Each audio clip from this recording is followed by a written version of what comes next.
This is Support is Sexy, episode 107 with Annette Davison, CEO of Icon Food Marketing.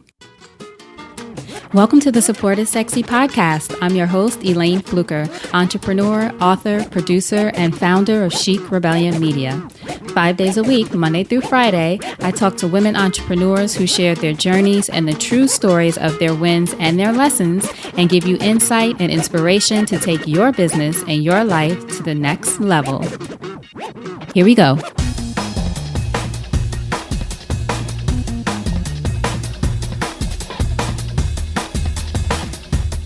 Hi, everyone. Welcome to a new episode of Support is Sexy. I am thrilled to have you here. You know, it just would not be the same without you. So today we're welcoming Annette Davison, and Annette is the founder and CEO of Icon Food Marketing. And what I loved about my conversation with Annette, aside from it being so fun, was just talking to her about the importance of really niching down. We've all heard that where people say, find your niche, the importance of finding your niche.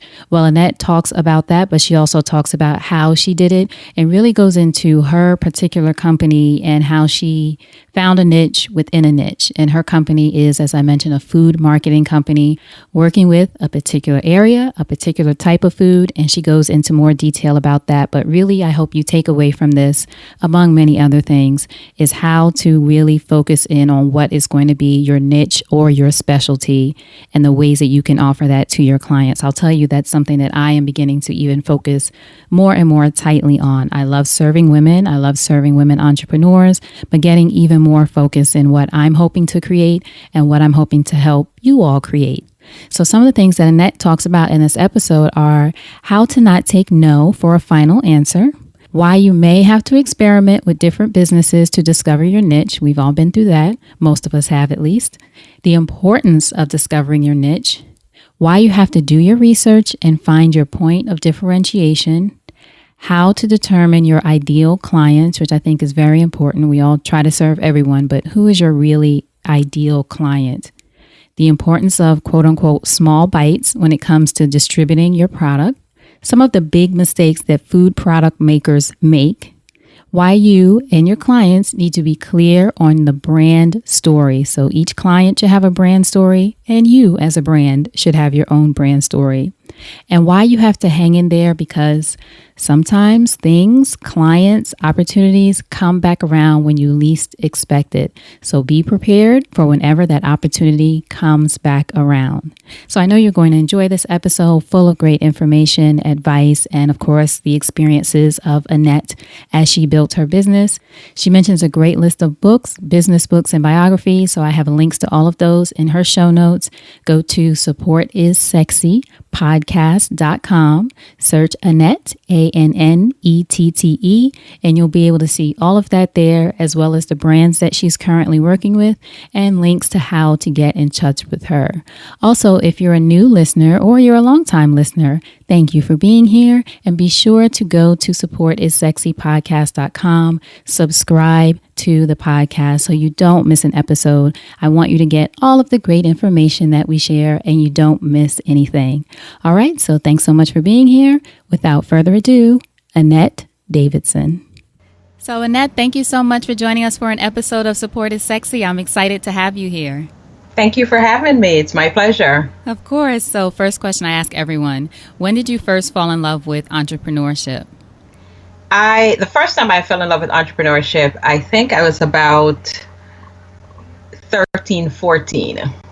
I grew up in Jamaica, as in Jamaica, West Indies, and saw several family members who are entrepreneurs and wanted to follow in their footsteps, but didn't quite know what it is that I wanted to do. But, you know, while attending school, you know, went to college, and, you know, in college, I'm just like, oh, where else am I going to go? You know, I graduated at Endicott College in Beverly, Massachusetts with a degree in interior design, you know, worked 6 months as an assistant designer, mainly getting coffee and bagels for the chief designer. And I realized, you know, it was then I'm like, okay, this isn't working. Came back to New York and had several jobs in corporate, ended up in the fashion industry. And the turning point for me when I really saw the handwriting on the wall, it was, I would say, late 1990s, after going to a Monday morning meeting at one of the fashion houses I was a part of. And we got, what's the word? We got belittled by this well-known designer. It's her name on the brand. We're not the ones who are going in and out of the stores, misrepresented. And at 7 o'clock in the morning, I just did not want to hear that. Mm-hmm. I just didn't want to hear it. And then, I just said, you know what, this is it.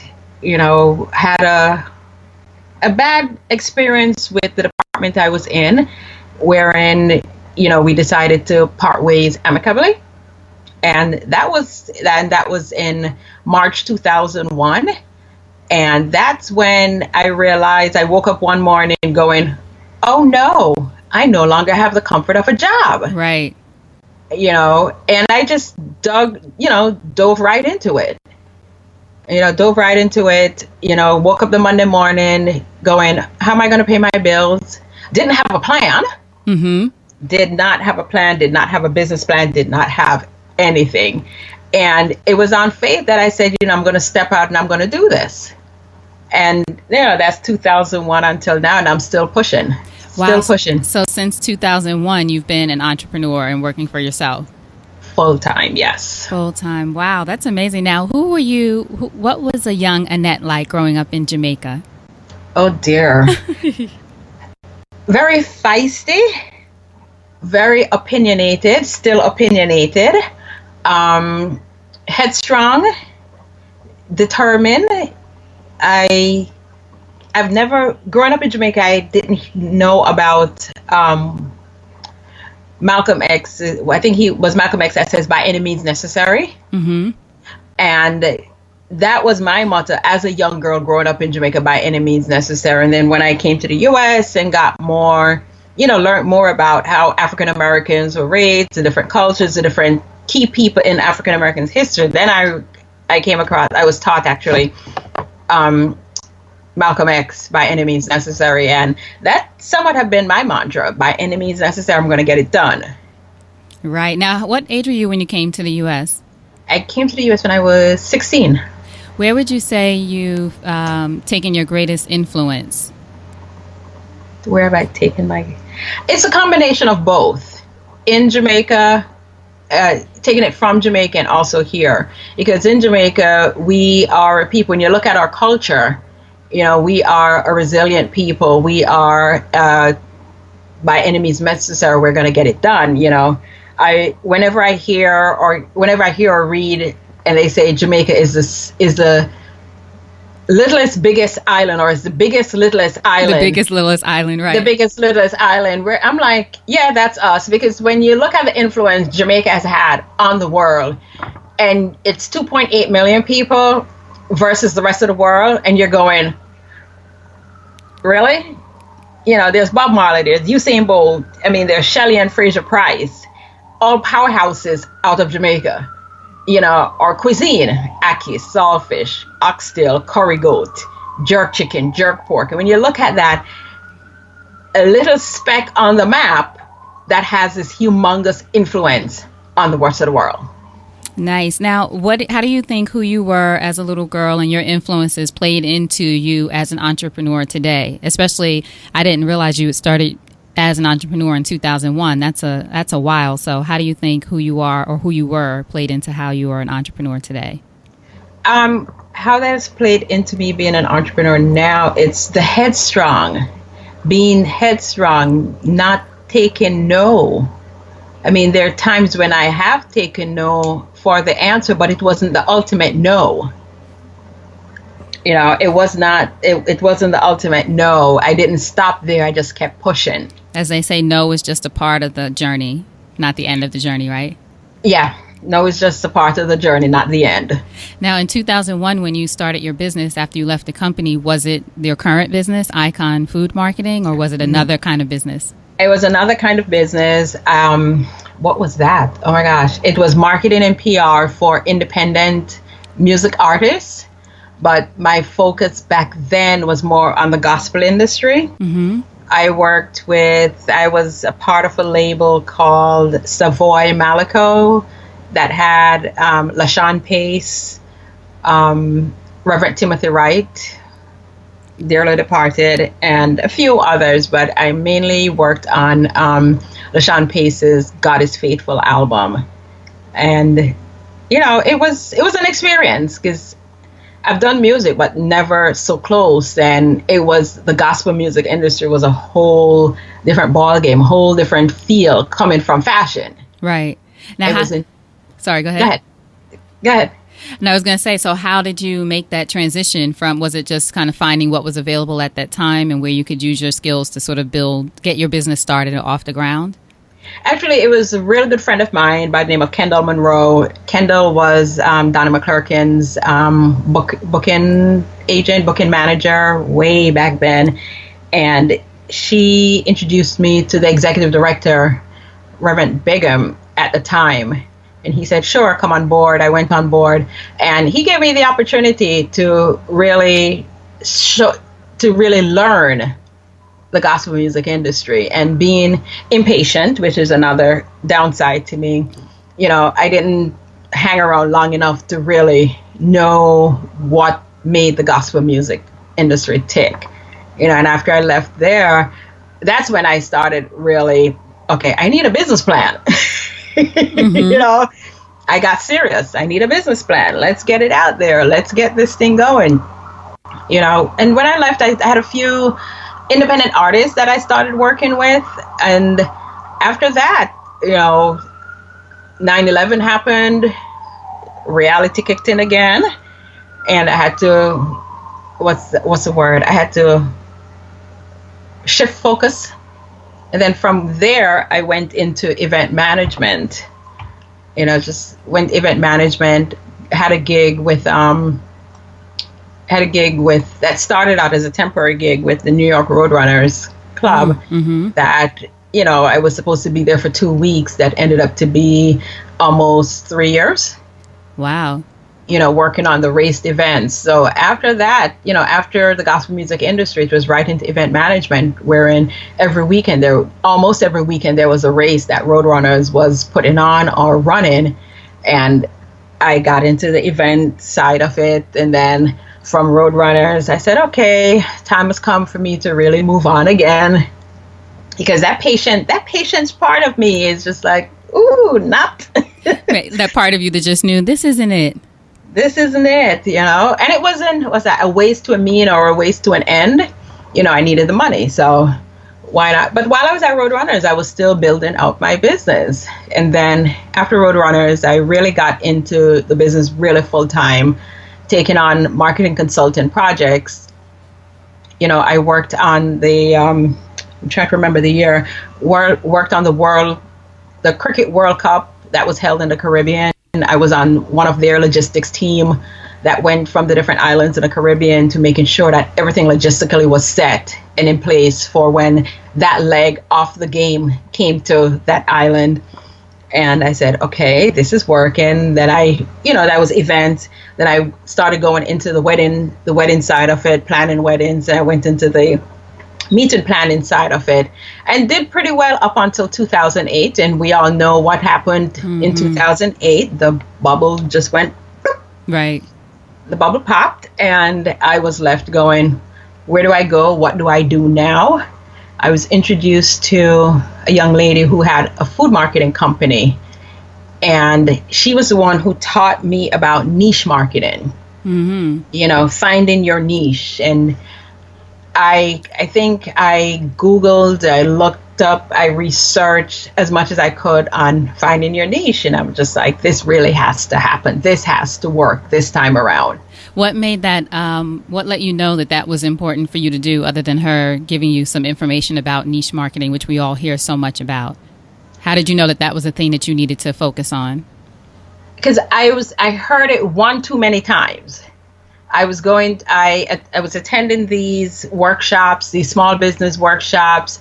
I was going to networking events, and all I kept hearing is niche marketing, niche marketing, niche marketing. And I kept hearing it so much, I started rolling my eyes. It's just like, oh no, not again. So, and they say if you keep hearing it over and over and over, that means it's something that you need to look into. Right. There's a reason. There's a reason why you're hearing it. And I started to say, okay, niche marketing. I'd like to do food. I need to carve out my niche. And it was that day, I would never forget it. I was in the South Orange Public Library doing my research.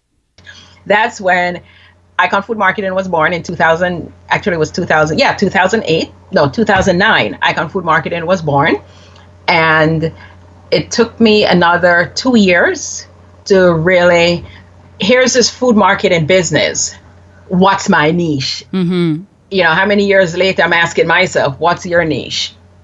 So the niche that I carved out was to focus on the gourmet flavors of the Caribbean. Mm-hmm. We all know jerk pork, jerk chicken, jerk shrimp, jerk lamb, you name it, they will jerk it.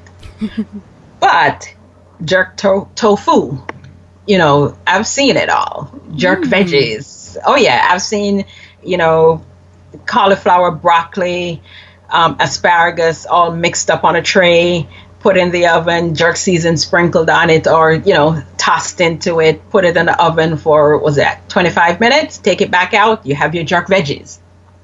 Interesting. Yes, you have that. So that's when I said, okay, I didn't want to do anything jerk because we all know jerk. There's another flavor profile to the Caribbean. You have your chutneys. See, a lot of people don't realize how diverse the culture is in the Caribbean. We have Indians, we have Chinese, right. we have Jews. In Jamaica, there is a Jewish synagogue, which is the oldest Jewish synagogue in Latin America, in the Caribbean and Latin America. So we have Jews, we have our Chinese, Indians, we have our Syrians, our Lebanese, people from the Middle East. So that creates a melting pot for the Caribbean. The same thing in Trinidad. No matter where you go in the Caribbean, you're going to find a diverse group. And, I said, okay, let me focus on those flavors. You have your pepper sauce, but everyone knows a pepper sauce. When you look at the pepper sauces, you say, okay, what's the difference with this one? What's the difference? You have chutneys. People say, oh, but chutney is Indian. Yeah, but there's the West Indian or the Caribbean twist to it. Right. I have a client out of Jamaica called Belcourt Preserves. That has a sorrel chutney. I mean, sorrel is something that we as Jamaicans only bring it out for Christmas, and we make a drink. We make a drink out of it. But now, my client, Belcourt Preserves, turned it into a chutney. Mm-hmm. Turn it into a chutney that you can. One of the greatest selling point for the sorrel chutney is if you don't have cranberries for your turkey, you can use a sorrel chutney as a substitute for cranberry. Perfect for Thanksgiving time. Perfect for Thanksgiving. So it's flavors like that, I have another client out of Tobago, the island of Tobago, that what she's doing with her pepper sauce is, I'm just like, really? How do you get a pineapple mango pepper sauce? Oh, I have no idea. Okay. But your client does, so that's good. Yeah, and they have another one out of Belize that the marmalades and the jams that they're looking to bring into the U.S. The different fruits that they've turned into these products. So the Caribbean, Jamaica, the islands are more than just jerk. Mm-hmm. We're more than just jerk. Now, how did you decide, once you decided where your niche was going to be focusing, and did you decide on food, first of all, because you had the conversation with the woman who happened to be in food marketing, or was food always an interest of yours? Food was never an interest of mine because I was a very, very picky eater. Mm-hmm. I would look at something. I'll never forget my mom bringing broccoli to Jamaica. And I took one look at broccoli and said, I am not eating that. Yuck. But you've never tasted it? No. Mm-hmm. I just have to look at something before I'm like, no, not eating that. I dubbed myself the accidental foodie. Accidental foodie. I love that. I dubbed myself the accidental foodie because it took me years to eat a lot of things, to try a lot of things. Now I'm saying to people, oh, no, you need to try that. Right. You must try that. And, you know, they're like looking at me going, how so? You didn't eat as a kid. You know, they're like, what happened? You know, it's like, what happened? So much, you know, I have my friends emailing me or texting me, go, okay, we just bought this cheese. What do you recommend going with it? Or we're tired of cooking goat meat. We don't want curry goat. What can we add to the curry goat to give it? What can we add to the goat to give it a different flavor? And I'm telling them what to do. And I'm still, some of the stuff that I come up with, I'm like, really? You surprise yourself. I surprised myself because I was a picky eater. Now, with your clients, though, how do you support them? I know you have these clients from all over the Caribbean and people that you work with. How are you supporting them? What does your company do for them? I like to describe Icon Food Marketing as their off-site marketing department, because these are companies in the Caribbean that are trying to get into the U.S. market, and it is hard for them. Mm-hmm. You know, they don't. You know, so I'm like that go-between for them. You know, I'm like the connector to the distributor or the broker network, or if the product is here, I offer support. I offer marketing support to them, whether it's in the form of PR, whether it's in the form of in-store product demos, you know, whether it's in the form of just being the contact just being the liaison for whomever they're talking to and they're speaking with in the U.S., because we have a not so good reputation about always doing things on island time. Oh. So you support them in that way? I support them in that way, yes. Now, some of your partners are companies like, I'm looking here, Whole Foods and Wegmans and Fairway, so some pretty big brands. And do you serve as you said, the liaison between your clients and those companies? And if so, how do you work with them? Is it actually setting up meetings so your clients can introduce their products to those companies, or is it once they're already with them?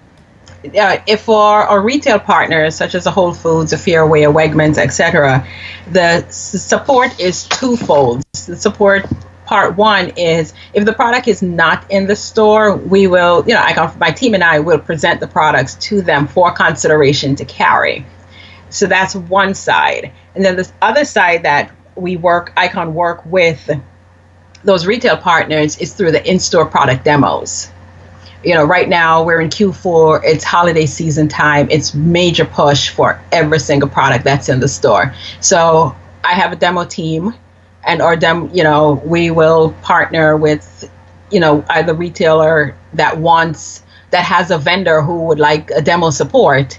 We provide the brand ambassadors or the demo specialists to go into the stores and demo the products, push sales. In that aspect, that's how we support. So the support to the retail partners is twofold. Mm-hmm. So are you, is your business working with the client is how you generate revenue, or is it working with the working with the retailers, or is it both sides? How do you have both sides? It's both sides. Oh, that's smart. It's both sides. There's two divisions. There's two divisions to Icon. We have the consultant side that I just described about being the liaison to the vendors or to the manufacturers, retail partners, and the other vendors here. So that's the consultant side. And then the promotional side is offering in-store product demos, experiential marketing, in-store product demos, sampling, guerrilla marketing to the consumer. So that's the other side. Do you feel like you found, as you mentioned, this was you came about this by exploring your niche or trying to discover your niche? Do you feel like you found the thing that really, as they say, lights you up, or that excites you about the business that you're currently doing? Yes, I love both the consulting side and the the promotion side, is. I mean, nothing excites me more than to go into a store, because I do some of the demos myself. And nothing excites me more than going into a store and talking about a client's product as if it's my own. Right. Because, the brand ambassadors or the demo specialist is the point of contact with your client's product to the consumer. So we talk about it, we romance it as if it's ours. When I'm talking to a consumer, they're like, "Is this your product?" I'm like, "No, but it's so right. I love it so much, know it so much, eat so much of it." How do you find your clients? Do they reach out to you? And if so, what stage of business does the client need to be in order to work with someone like you? Is this, if I have just a recipe, grandma's recipe, and I want to make it into a product, are you with companies at that stage of business, or is this companies that are already selling and just want to get into certain stores? Ideally, we like to work with clients at the end stage, when you've gotten your recipe off the card into a bottle or into a pouch. You have gone through all your certifications. You've cleared FDA, you've cleared for the Caribbean, you've cleared the customs, you've cleared FDA, you've sorted yourself out and is ready. We can actually say to a distributor, a broker, or a retail partner, "Here's the product, would like to introduce to you, send them a sample." I'd like them at the end stage, so that if when we do present it to a retail partner or a distributor or a broker, they'll probably say to us, "Okay, when can we get the first shipment? What is your plan? Once we take it into the United States, what's the plan to get it off the shelf?" So ideally, we prefer end product. Does the company have to be a certain size? Because I would think with working with certain retailers, you want to make sure they can deliver a certain number of. Yeah, they have to be a certain size, for product, whether it's a product here in the United States or coming out of the Caribbean, and say we would not present you to, let's use Whole Foods, because Whole Foods is nationwide. We wouldn't present you to Whole Foods National. We have a plan wherein the plan that we would set out or present to you is region by region. I like to say to anyone, any client, whether client or potential client that I meet, how did the mouse eat the elephant? One bite at a time. I like that. You can't take on. It's suicidal if I was to say to you, and very stupid of me to recommend, let's take on Whole Foods National. No, you do it region by region by region. Once you get the wheel churning, say for Whole Foods Florida, then the next recommendation would probably be Whole Foods Mid-Atlantic or Whole Foods Northeast. And you don't want all the stores. You just want, in Florida, it's probably about 30-something stores in Florida. Probably let's try 5 stores in Florida. And if they say, "Okay, you've done so well, we want to expand you," then we come up with an expansion plan. But I would never say to any of Icon's clients to start national. It's always regional. And would you say that's because it would overwhelm them, or because it's just better for, as you said, the rollout kind of thing? It would overwhelm them, and they're not at the capacity to produce on a national level. And it's not every region, every store you would want your product in. So, we also bring a lot of market research. Market research is key. Right, of why it makes the most sense to do it that way. Yes. Excellent. Now, what would you say are some of the mistakes that you've seen you don't have to say that some of your clients make, but mistakes that you've seen people who want to produce products, food products, and have them be in certain stores? What are some of the mistakes that you can advise listeners who might be in that business to sort of look out for? Some of the mistakes: not planning properly, not having your products go through the right channel. Your marketing, your not having a true brand story. And brand story being from how it was created to what got you from not plugging myself or the company, but what got you from kitchen to market? Right. You know, how did you come up with this recipe? Where did you get the recipe for your pepper sauce? What's the reason behind it? You know, is there a story? Is there some history behind your pepper sauce? Is there some history behind your jam? And not understanding the market that you're targeting.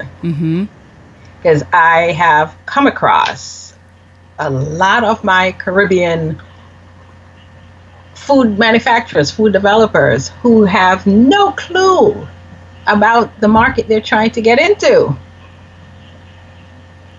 You know, well, it is, you know, well, I see this product on someone, you know, in Brooklyn, and I want it there. I want it down this store in Brooklyn. Have you done your research to know how long it took to get to Brooklyn? Right. How many years? The other thing is not being prepared financially. As far as getting the product into the U.S. It's not even before you even get the product into the U.S., getting it approved for the U.S. market, because the U.S. FDA is very strict on international products. Very strict. The certifications is crazy. The certifications that they have to go through, make sure it's a US FDA, you know, facility. There's a term they call HACCP. What's your global footprint? Is now the monkey that's coming down the tree is the ingredients in your product. Is it GMO or non-GMO? Right. You know, so they have to do all that research, and I find that the research is not being done. Now, is that something that your company also provides, or is that part of the things that you say they need to have already figured out before they get to you with the marketing? I know the great part you mentioned about kitchen to market is part of your whole service. Ideally, I'd like for them to have all of that figured out and in place before Icon comes on board. But we have one and two clients that we're helping them through the process right now. Right. Yeah, it's a very expensive process, you know, but we're working with them. Do you ever have moments where you think about, I know you're focusing on your niche, which is always smart. Do you ever have moments, though, where you think about, or have you worked with brands already in the U.S. that might still be from the Caribbean or have Caribbean influence? No, trying to be diplomatic. Tell me. I prefer not to. Because? I prefer to focus on the mom and pops, want of a better term, who don't have the money backing behind them. If I can get one product into one store, to me that's a success story. Because once we have crossed that hurdle and getting them into the store, then we can figure the rest out. The rest is going to be easy as long as they are willing to work. Right. How did it feel the first, because I'm assuming, have you done that with a company or two with some of your clients, of getting them in stores? Yeah. How did it feel the first time that you did that, from the perspective of supporting them, but also just for your business and sort of knowing, okay, I'm on to something? It was, I think the first time I saw one of my clients' product on the shelf, I screamed. Aww. I was in store and I walked past and I double backed and I screamed. I think I scared everyone that was in the aisle. I love it. You know, I was like, oh my! I mean, it was frightening enough that people were like, "Are you okay? Are you okay? Did you see a rat? Did you see something?" I'm like, "No." It was hard explaining to them that my client's product is on the shelf, and I just had that aha moment. I love it. Now, what would you say entrepreneurship has taught you about yourself as a woman? Taught me to be patient. Which is hard for you. Yes, it taught me patience. I'm impatient. And it took me about a good 4 years to finally get to the stage where I'm admitting it to myself that you are an impatient person. You are an impatient woman. So it's taught me patience.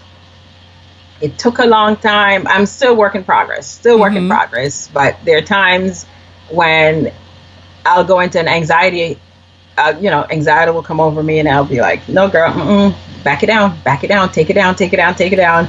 And I get myself out of that, negative space. Because with anxiety comes the impatient part. Because, while I'm going through that, I'm just like, hurry up and get over this, girl, hurry up and get over this. But, it's a process that you have to work your way through. But being an entrepreneur, and as a woman entrepreneur, it has taught me patience. And the other thing it has taught me, again, going back to the beginning of for the interview, no. Don't accept no. Keep pushing until you get that yes. And with my food marketing business, I've been pushing so much that the no's that I first experienced back in 2011, 2012, they're now turning into yeses. And I'm going, okay, really? Yeah, that's what people say. Sometimes it's just a no, not right now. But you see, I know for me, no, not right now doesn't even compute. Right. It doesn't even register. It's like, no, I want it now. It's just no is no. And then the rejection part, you feel, what's that word? You feel unworthy and you start thinking failure. But stuff from 2011, 2012, 2013, they're now, I got a call from a broker who hung up the phone on me. And I saw him recently at a food show, and he says, we need to talk. I remember you, we need to talk. And I said, okay. And me being me, just like, whatever. And then when he took out my very first Icon Marketing business card, which was purple and white, and you would have to take your glasses off to read what was on the card. I was just like, whoa. He still had that card. And refused to take the current one. Wow. Now, do you feel like that's just at least for me, the story is such an example of, as you said, not letting the no stop you? Because what if that particular person's no had stopped you? You never would have had that moment. You never would have had all these successes that you had and that kind of thing. I never would have run into him again. How many years later? 4 years later? 5 years later? Run into him again and still have your business. And still have my business. And he still have that tacky card. And what do you think, or what does it say too about not only sticking with it, but also this idea of, let's see, how can I say it? This idea of having social proof. As an example, because say maybe when you went to him the first time, you didn't have as many clients or you hadn't done whatever you had done. I don't know if that's the case, but now you're at a different stage of your business. You have some things to show for it.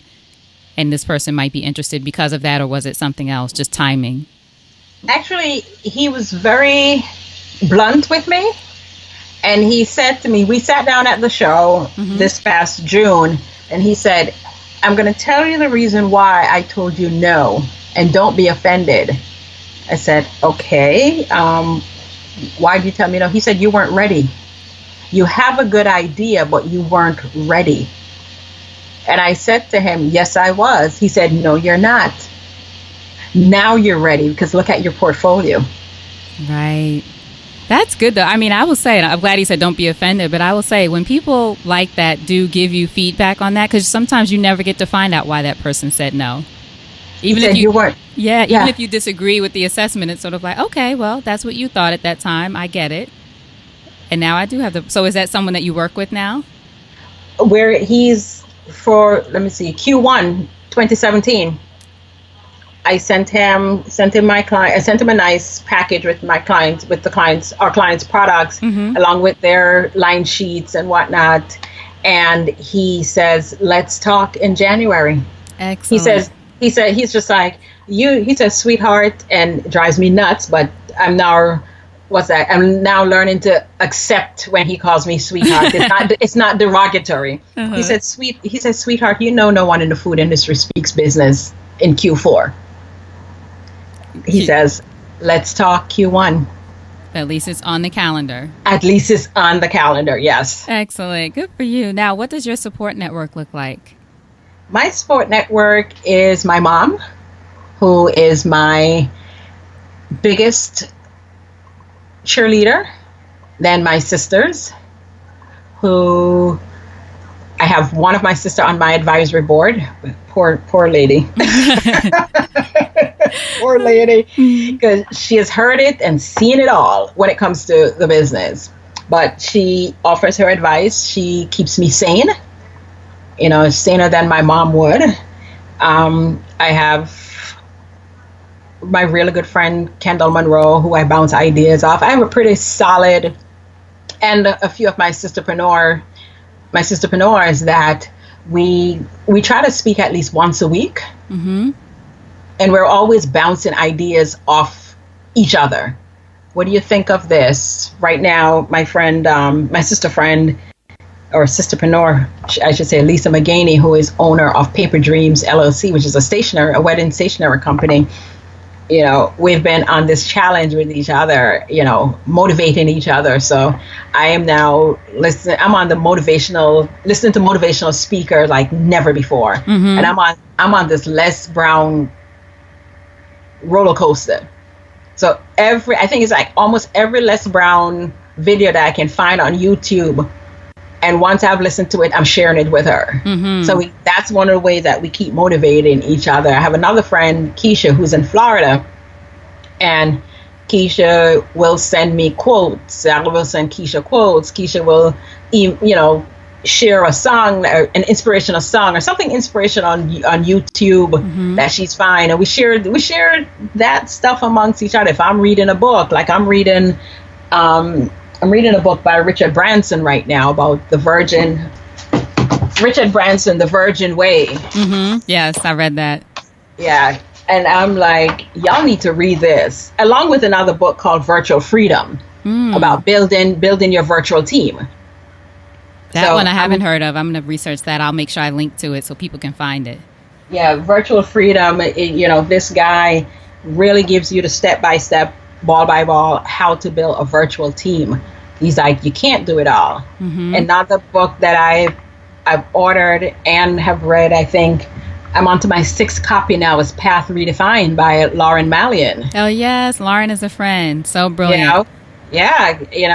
I've given away. I can't keep a copy for myself. I order it. I give it away. I start reading it.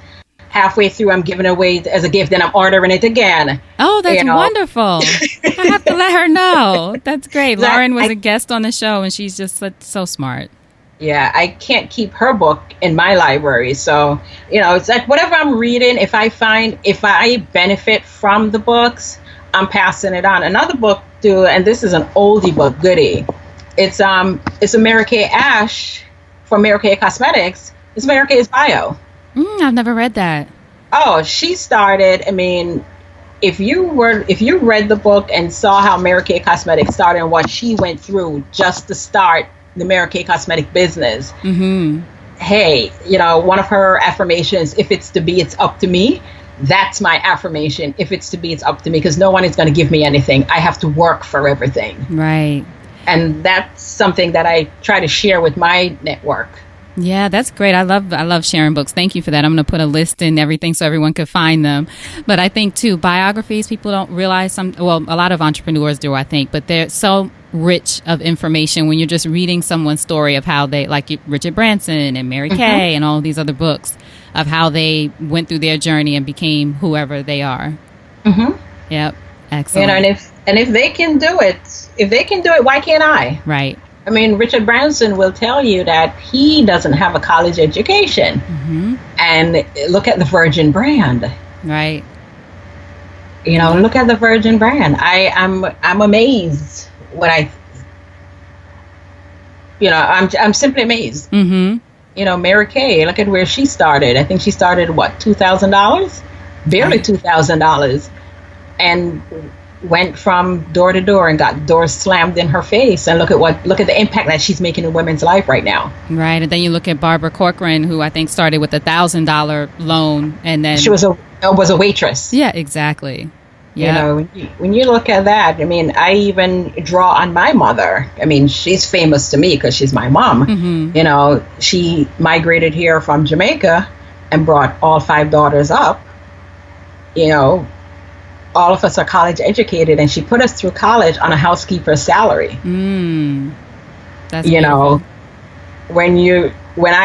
there are times when I'll go off into my la la land, and I'm brought back to earth, and I look and I see my mother, and I'm like, wow, she did that for us. She sacrificed for us. So that's my network, and that's my inspiration. I love it. That's beautiful. Thank you for sharing that. You're welcome. So in closing, if you think over your life and career and you had the chance to thank only one person whose support was critical to you personally or professionally, who would that be and what would you say? Okay, I'm not going to give that thanks to my mom. She gets it every day. Who would that one person be? You know what? I am going to go, I don't want to say far left. I've never met her. It's Margaret Thatcher, former Prime Minister and the very first woman Prime Minister for England. It's Margaret Thatcher.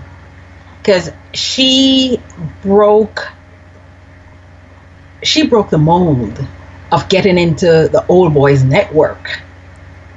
They called her the Iron Lady. You know, to me, what she accomplished as the first woman prime minister, and they said it would never be done. A woman would never be prime minister of England. Yeah, Margaret Thatcher did it. So tell us, how can we support you? Tell everybody where to find you. I'll have links to your website and all that good stuff, but how can we support you? Okay, we're on the social platforms. Facebook is facebook.com/iconfoodmarketing. Twitter, we are Icon Food MKTG, as well as Instagram. And the best way and our website is iconfoodmarketing.com. And the best way for, your listeners to support us is by supporting our clients. One client, our client from Jamaica, is Belcourt Preserve. You can, purchase their products online at belcourtpreserves.com.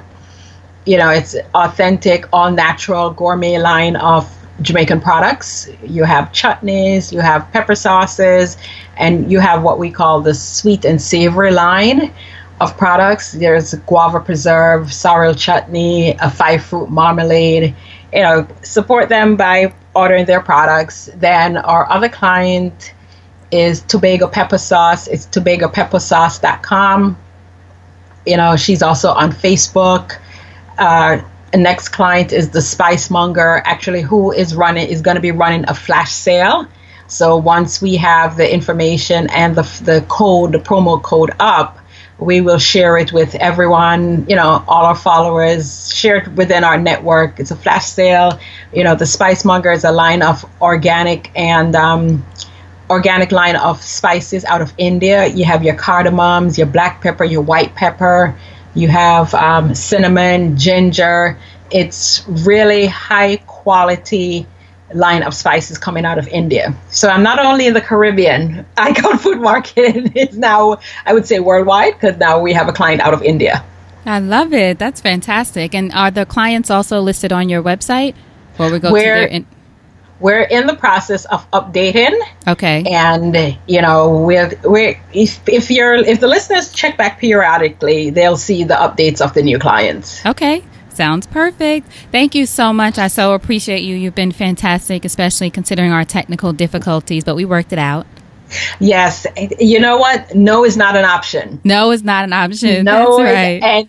And here I was talking about being patient. Do you see how patient I was? Oh my gosh, you were so patient. I'm going to send you some kind of award for your patience throughout this process. I wasn't patient. I was about to throw the computer out the window, but I've been there. One of the consoling points for me is computers were made by man, and we are not perfect. That's right. That's what we have to remember. Exactly. So before you go, Annette, what's a parting piece of advice from you for our listeners? My parting piece of advice is, and I'll go back to the affirmation that I learned from Mary Kay: if it's to be, it's up to me. Annette, thank you so much. Hold on just one second. Thank you. All right. Thank you so much for listening. I hope you enjoyed that episode. And the challenge for you is to take at least one thing. You can always do more than one thing, but take at least one thing and incorporate that into your business today. Take action today. Also, be sure to go to supportissexypodcast.com to get more information about this episode and to see previous interviews that I've done with other fantastic women entrepreneurs. And while you're there, be sure to go to the free resources button so you can see what kind of resources I'm offering to you guys. Right now, it is a 3-part audio training on how to make brave decisions. The decision to do something is sometimes scarier than even the actual doing. So go to supportissexypodcast.com, go to the top, click free resources, and download that free audio training. All right, so thank you so much again for listening. Until next time, you know what to do. Go out there and create something sexy, and I'll talk to you soon. Take care.